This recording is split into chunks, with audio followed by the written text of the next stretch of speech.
Hi guys, this is Dan from Magic Pachinko Restorations with another short video on a vintage pachinko machine. If you enjoy these videos, please consider subscribing below. I've got about 1,400 subscribers now. That's great. Love the comments, love the thumbs up, hopefully. If you want a thumbs down it, go ahead, but I hope you thumbs up, that's hard to say, thumbs up it. If you're going to ask me a question, you can do it on the YouTube channel in the comments. It's much easier, though, for me to get back to you and answer your question if you go to the website, magicpachinkorestorations.com. There is a page right there that you can put your name, your phone number, your email, and ask questions or comments or whatever. You will get an, I believe, pretty quick, you'll get an auto response that will give you some further instructions if you want to send me some pictures of your machine and so on and so forth. But that's the best place to ask me a question. Also, in this day and age, most people just want to text. I don't mind texting, but what happens typically when I talk to customers is they say, well, I just have one question, and you could answer it in a text. Well, yes, I can, but if I call you, you usually end up asking me one more question, and then one more question, and then one more question. And that's fine. I don't mind that at all, but it's much easier to talk on the phone. So you youngsters out there, get over it. Sorry, I do. Okay, so this is a 1972 Nishijin Model A with a full restoration. So obviously, you guys know what I do when we do the full restorations. We just strip everything off the machine, rework it, and then put it all back together again. So let me open up the front. This particular one has a glass front, which I prefer. I like the glass fronts on the machines much better than the plexiglass. It's got a very pretty play field. I went in and re-silvered all of these things to make them look nice. This actually had some paint missing. It was a pale green, and I actually was able to create a pale green with just some white and a little drop of green, and repainted that. New stickers, so on and so forth. So one thing that I don't know that I've ever talked about, these stickers down here. Now this particular one doesn't have the three individual stickers, or they're there, but they're just so far gone you can't see them. This would be where the date was, the Showa year.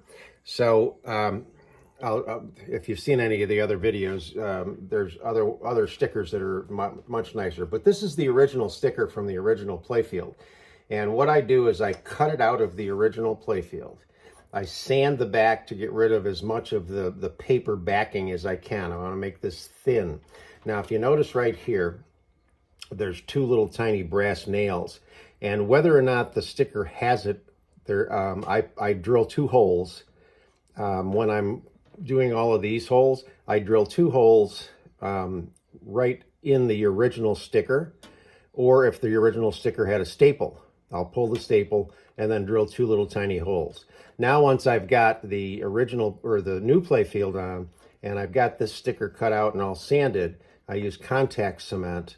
And then by putting the little tiny nails through the sticker into the holes and then pressing down, what you end up doing is getting the sticker exactly where it was on the original playfield, which is nice. Okay, so let me get this turned around. We'll show you the back side of it.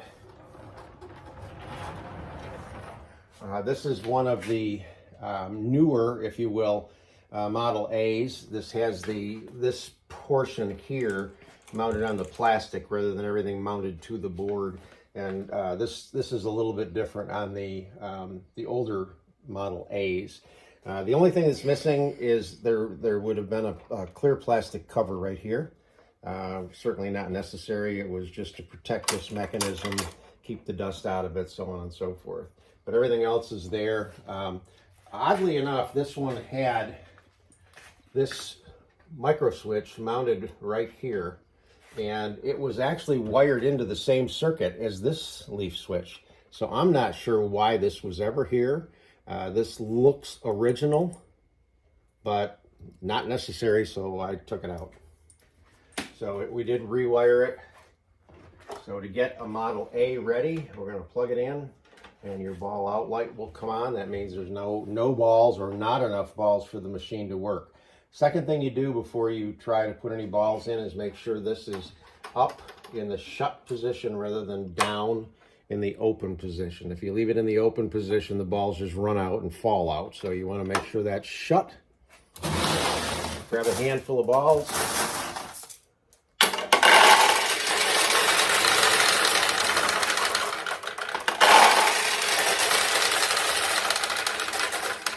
So the way that a Model A is set up is you're going to fill this with balls. They're going to run out of here until this tray senses, with these sensors down here, that there are enough balls in this tray to feed the jackpot. So we'll just dump a bunch in.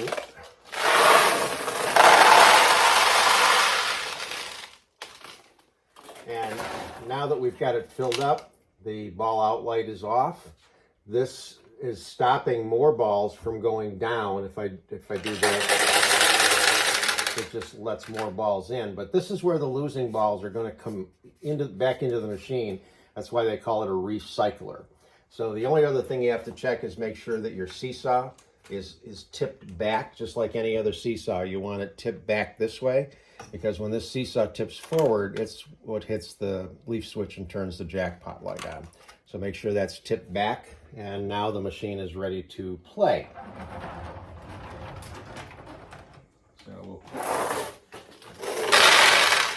the balls in there and see what happens. Right now all the tulips are closed, which makes it a lot harder to win.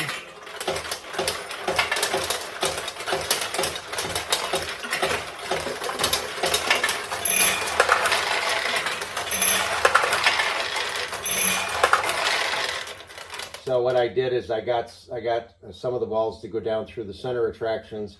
There's a ramp between this tulip and this tulip, so if you put one in here, it will also open this one and vice versa. If you go straight down through the middle, it will open this tulip.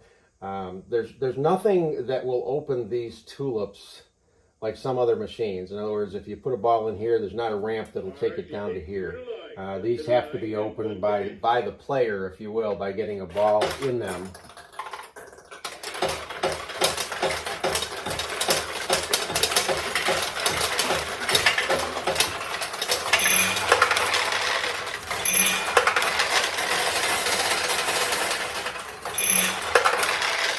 So what you just saw was a slight delay in a payout, but you heard the balls run from the upper hopper to the lower hopper, and then the payout occurred, which is the way it's supposed to work. So that's the balls that come out in the payout. And when a machine is set up properly, these are the balls that were actually the ones that went in the machines to create the wins. So I got 6 wins when I was launching those balls. The rest of the balls will come out the front hopper. So again, Nishijin 7273 Model A. Hope you like it. Oh, look at that. Ah, come on, get out of there. There we go. All right. All right. Thank you.